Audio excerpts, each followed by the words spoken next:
Hola, ¿cómo estás, diputado? No, pues está caña. Una disculpa, Adela. Ahí estás. Es que estás en camino, ¿verdad? Ya me estacioné, Adela, para no tener problemas de ser. Una gran disculpa, ¿eh? No te preocupes, ya lo hacemos vía telefónica para evitar problemas, si quieres, ¿no? Muy bien, aquí estamos. Oye, a ver, cuéntanos, pues yo creo que, si te parece, empezamos por el desafuero de Cuauhtémoc Blanco. ¿Qué pasó ahí adentro de la sección instructora para que decidieran no seguir adelante con el desafuero? ¿Y qué sigue en todo caso sobre este asunto, Eric?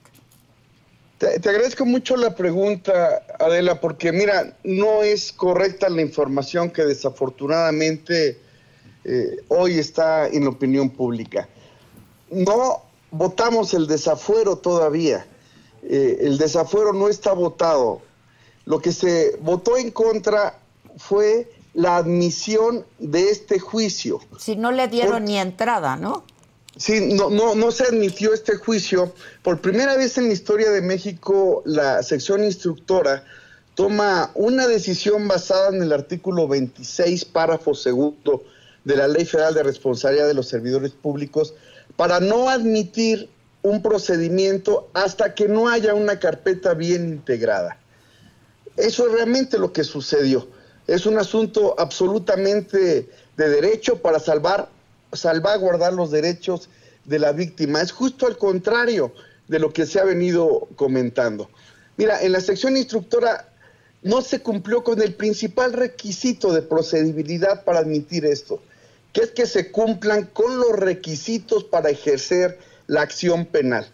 Mira, en este tipo de juicios donde se quita el fuero constitucional a algún legislador o alguna persona que tenga ese carácter de los contenidos en el artículo 111 de la Constitución, generalmente es porque ya hay todos los elementos y ya hay órdenes hasta de aprehensión libradas. Se tiene que cumplir con los requisitos para ejercer la acción penal y el expediente, desafortunadamente, y digo desafortunadamente porque hoy se nos está inculpando a nosotros de una situación que radica en la Fiscalía de Morelos. ¿Pero el expediente que se nos presenta solicitando esto solo tenía 3 documentos, Adela. Además de muchos problemas de forma, la primera vez que entregaron este expediente, esta solicitud, no venía firmada con el cargo correcto de la funcionaria. Nos llamó la atención que pues no era el propio fiscal, que generalmente estos juicios los firman los propios fiscales. No fue el caso, es una funcionaria, no quiero con esto denostar a nadie, nada más es dar un ejemplo, de 4º nivel, venía mal su cargo, no venía la carpeta certificada, no venía foliada, bueno, ni siquiera venía en orden, es decir, juntaron papeles y nos los enviaron. Y ya en la carpeta, Adela, solo había 3 documentos. El primero, una denuncia que desde mi punto de vista debió haber sido investigada para poder acreditar las circunstancias de modo, tiempo y lugar, porque había señalamientos muy precisos. Mira, como qué señalamientos, el lugar donde se realizó, ni siquiera una inspección ocular, un cateo, la solicitud de cámaras o de registros de entrada, de salida, o hacer comparecer a personas que trabajaban en ese lugar para acreditar el dicho de la víctima. Nada de eso. Ella en su relatoría hace una lista de personas que se encontraban en el lugar, no se les cita a comparecer, en fin, no hubo ninguna investigación. Te dije que había 3 documentos, una denuncia que no fue investigada. Número 2, la presentación de 2 testigos que no estuvieron en el lugar de los hechos y que incluso uno desacredita las cosas de cómo sucedieron y la otra solamente acredita la conducta violenta de la persona que se le está señalando. Y un tercer documento que contenía 2 exámenes psicométricos, uno que decía que no tenía daño y otro que decía que sí tenía daño. No entendemos por qué la Fiscalía no mandó a la Fiscalía General o hizo otro test con otra metodología. O sea, fueron 2 para peritajes. poder comprobar el daño psicológico de la víctima. 2 peritajes distintos, dices. Estas son las... Así es. Estas son las inconsistencias que ustedes encontraron por lo que no le dieron entrada a esto. Ahora, usted... Lo que queremos es que se haga una investigación sobre los hechos que están denunciados, investigación que no contiene el expediente. Pero ustedes tienen la facultad, la comisión instructora, de hacer investigación y de llamar a declarar a los involucrados, ¿no? No tenemos la facultad, Adela. Es otra de las grandes mentiras que se han dicho durante todo este proceso. Nosotros tenemos facultades de citar a comparecer sobre lo que dice el expediente, solo sobre eso, Adela, tanto a la parte social, es decir, a la Fiscalía de Morelos, y desde luego tendríamos que darle su derecho de audiencia a la persona que se le está señalando. Pero no tenemos facultades de investigación, no podemos nosotros rectificar una carpeta, sino solamente constreñirnos a lo contenido en la propia solicitud. Y entonces, podían llamar también a la víctima, ¿no? No, tampoco tenemos facultades, porque es la representación social, es decir, la Fiscalía, quien es la parte para nosotros. Quien tiene que llamar a la víctima es justamente la Fiscalía del Estado de Morelos. No teníamos otras facultades para hacerlo. Ahora, ¿y qué sigue en este caso, Eric? Porque la verdad es que muchas mujeres, muchos ciudadanos, ¿no? Nos vimos pues muy indignados por esta falta de sensibilidad y de compromiso, sobre todo con la agenda de género, ¿no? Que ese es otro de los temas. Lo señalamos claramente en el acuerdo de nuestra resolución. Se violaron todos los protocolos de atención a víctimas de delitos sexuales por parte de la Fiscalía del Estado de Morelos. No se siguieron los protocolos, ni los constitucionales, ni los convencionales, es decir, los internacionales, ni tampoco los de su propio reglamento.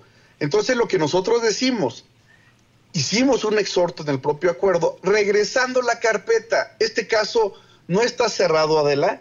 Tiene que ser la Fiscalía del Estado de Morelos quien investigue. Era lo mejor que nosotros podíamos hacer para que se pudieran salvaguardar los derechos de la víctima. Y fue lo que hicimos. Sabemos que es una decisión polémica, que da lugar a muchas lecturas. No hubo falta de sensibilidad, Adela. Justo lo contrario. Nos apegamos a derecho, con el objetivo de que la Fiscalía realice una investigación, como dice la ley, técnica y profesional, situación que no encontramos porque no se acreditaban los elementos para poder ejercer la acción penal. Eso es lo que dice la ley y a eso nos constreñimos nosotros, y bueno, pues se hace un exhorto para que sea la Fiscalía quien haga esta investigación y en su momento vuelva a presentar una nueva solicitud. Que ya es una nueva Fiscalía. De haber hecho otra cosa, este asunto hubiese sido cosa juzgada y nosotros creíamos que eso sí hubiese sido atentar contra los derechos de la víctima. Y ya es un nuevo fiscal. Entonces, ya es un nuevo empezar fiscal. Desde cero otra vez. Pues sí, pero hay una denuncia, que si se investiga de manera correcta, pues entonces pues se podrá llegar seguramente a conclusiones distintas. Nosotros creemos que, pues por la premura, ese día el anterior fiscal envió la carpeta y pues se vio que solo juntó papeles y mandó básicamente un oficio, sin conclusiones, sin entrar al fondo del tema y sin acreditar, insisto, los requisitos para ejercer la acción penal. Pues esperamos que la nueva Fiscalía sí cumpla con su trabajo, sí haga la investigación, porque entonces a partir de ahí, pues seguramente tendremos más elementos para poder admitir esta solicitud y desde luego después llevarla al Pleno, pero ya con elementos completamente distintos que desafortunadamente esta solicitud no contenía. Bueno, varios temas que comentar contigo. Hiciste una convocatoria para una marcha el próximo 19 de abril, ¿no, Eric? Cuéntanos. Sí, Adela. Mira, no es la primera vez que apoyo este tipo de convocatorias. Por cierto, las apoyamos desde el Partido Encuentro Social, el Solidario. Hace 2 años lo hizo el grupo parlamentario del PT. Ahí, en este lugar donde se hacen las conferencias de prensa, seguido van grupos sociales, grupos que defienden derechos de minorías, etcétera, a hacer convocatorias, y bueno, pues este fue el caso.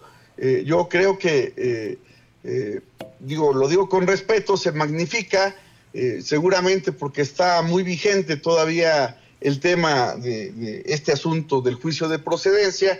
No es la primera vez que se hace, e insisto, pues solamente se hace pues en ejercicio de nuestros derechos constitucionales, como lo dije, tanto de libertad de reunión como de asociación, desde luego de creencias y de libertad de expresión. Es una marcha, Jesús. Ricardo Monreal dijo que no era el sitio para hacerlo. Bueno, yo seré muy respetuoso de las opiniones del coordinador de nuestro grupo parlamentario. Yo he visto distintos actos de carácter religioso en actos públicos, en tareas cotidianas, incluso de la Cámara de Diputados. No me gustaría señalarlos porque no quisiera entrar yo más en controversia. Lo cierto es que ese tipo de situaciones se hacen de manera común en la Cámara de Diputados. No es la primera vez que se hace. Y bueno, aún cuando yo ya deje de ser diputado, pues seguramente se seguirán haciendo. ¿Pero esto no vulnera el Estado laico, Eric? Mira, eso da lugar a un debate bien importante, Adela. Yo, como lo he manifestado de manera pública, yo soy cristiano evangélico, yo soy protestante, y fíjate que justamente el protestantismo es nuestro legado histórico, la historia universal. Creemos en el Estado laico. Fue Lutero quien impulsó la separación de funciones entre el Estado y las iglesias. Nosotros no creemos que estemos vulnerando el Estado laico porque nosotros no somos religiosos. Estamos haciendo una convocatoria a una marcha de reconciliación, a una marcha por la paz, y creemos absolutamente en la separación de funciones entre lo uno y lo otro. Somos juaristas, que fue justamente donde se aterrizaron estas ideas del protestantismo clásico. Todo esto te lo pregunto porque empieza a parecer que hay una especie de desencuentro ya dentro de Morena, para no hablar de rupturas, ¿no? Pero hay como desencuentros, puntos de vista muy opuestos, ¿no? ¿Qué pasó con la reforma contra el nepotismo y la reelección? La primera que lleva el sello de la presidenta Sheinbaum, mueven los plazos. ¿Qué está pasando, Eric? Mira, Adela, yo creo que el debate interno está siendo muy intenso. Esos tiempos ya se vivían antes, cuando el PRI era el partido mayoritario. El debate era un debate interno. Desde mi punto de vista, no hay división, ¿eh? Desde mi punto de vista, hay debate interno de algunos que sostenemos unas posiciones y de otros que sostenemos otras posiciones. Mira, internamente en el tema del nepotismo, yo sí estaba con el grupo que decíamos que tenía que aplicarse la reforma al nepotismo desde la elección del 27. Para nosotros fue una sorpresa que en el Senado echaran para atrás esto. Entendemos un tema de carácter parlamentario. Pues nosotros también hemos tenido organizaciones políticas que hemos sido aliados y se intentó no romper este bloque, esta coalición conformada por Morena, el Verde y el PT. En su momento el PES también estuvo en este tipo de coaliciones.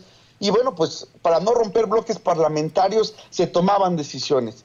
He de decirte que la posición de muchos de nosotros en la Cámara de Diputados era que esa reforma se aplicara desde esta elección.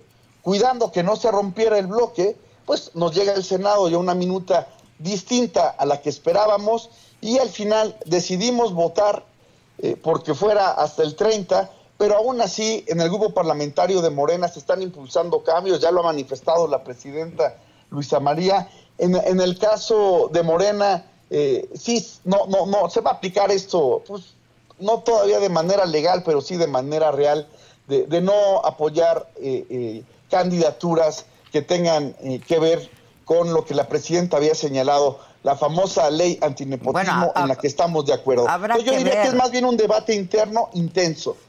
Habrá que ver en los hechos, Eric, pero antes no se le movía una coma a las iniciativas del expresidente López Obrador. Yo creo que estamos viviendo en estos momentos algo diferente. Me parece que sí empieza a haber un debate interno y que la propia personalidad y la manera de ser de la presidenta nos está permitiendo tener ese debate. Ha habido muchos temas, Adela, que no han salido a la opinión pública, pero bueno, ahora ya salieron estos, ¿no? pero de verdad que han sido muchos temas. ¿Sabes? Hubo mucho debate interno con el tema de la reforma judicial. Parecía que no se lograba entender que no hay en la Cámara de Diputados ni en la de senadores, legisladores, borregos que nada más estén levantando el dedo y la mano y diciendo que sí a todo. El debate se ha dado y bueno, algunos temas que se han logrado cambiar se han dado justamente por este debate interno. Me parece que es la personalidad de la presidenta la que está permitiendo este estilo personal de gobernar, como diría el maestro Cosío Villegas, lo que está permitiendo este debate. Bueno, ahora hay pendientes algunas reformas de la presidenta, ¿no?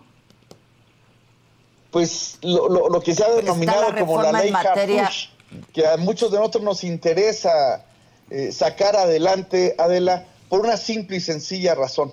Necesitamos a una autoridad dotada de facultades.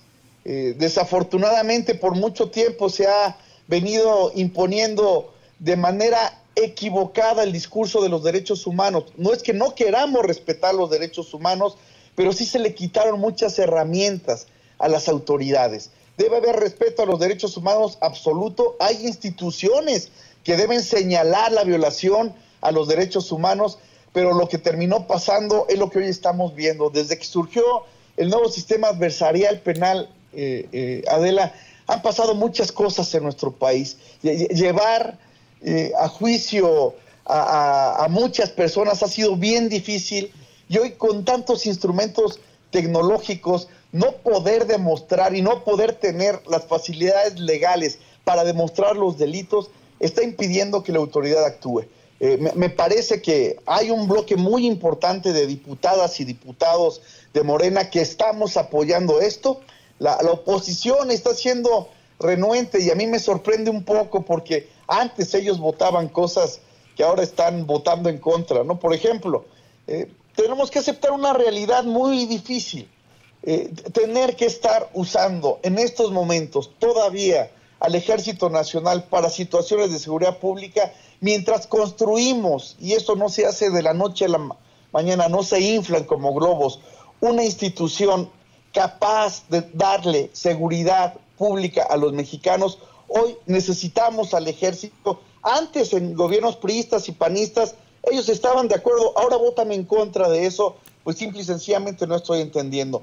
Esto tiene que ser solamente un tiempo, por cierto, Adela, no puede ser todo el tiempo, y hoy tenemos que dotarle a la presidenta y al secretario Omar García Harfuch de estas herramientas para que se pueda combatir la impunidad. ¿Va a pasar en esta legislatura o van a abrir periodo extraordinario? ¿Qué va a pasar, Eric? Mira, yo creo que va a haber necesidad de un periodo extraordinario. Ya lo ha señalado nuestro coordinador. ¿Cuál es el tema? Y este es el verdadero tema por el cual no ha pasado. Es que este inicio de diálogo con las madres buscadoras, que era bien necesario, Adela. La verdad es que yo estoy completamente a favor. Es un problema ya gravísimo y lo fue desde hace mucho tiempo. Tendremos... Pero lo negaban. 15 años con este problema que se ha venido incrementando. Hoy que se está teniendo ese diálogo, me parece que de ese diálogo tendrán que surgir algunas circunstancias que deben agregarse a esta legislación. Y bueno, yo creo que la posibilidad de un periodo extraordinario ya está en pie para poder aprobar estas reformas. Ya, entonces sí va a haber extraordinario, ¿no? La verdad es que estamos muy cerca de que sí lo haya. Oye, por los hechos de este fin de semana también en Texcoco, gran debate de si prohibir o no los narcocorridos, pero de hecho ya hay lugares donde están prohibidos, Eric. Sí, Adela, mira, el primer partido que nosotros tuvimos fue en Baja California, tenemos hasta bandos municipales en Tijuana y ley que promovimos, de todo esto que hacía apología del delito. Hace muchos años también empezaron a surgir estas series que terminaron creando una cultura, y una cultura que no es real. Es la cultura de la muerte, desafortunadamente, Adela. Mira, pues otra vez lo acabamos de vivir, pero esa ya es una constante en nuestro país.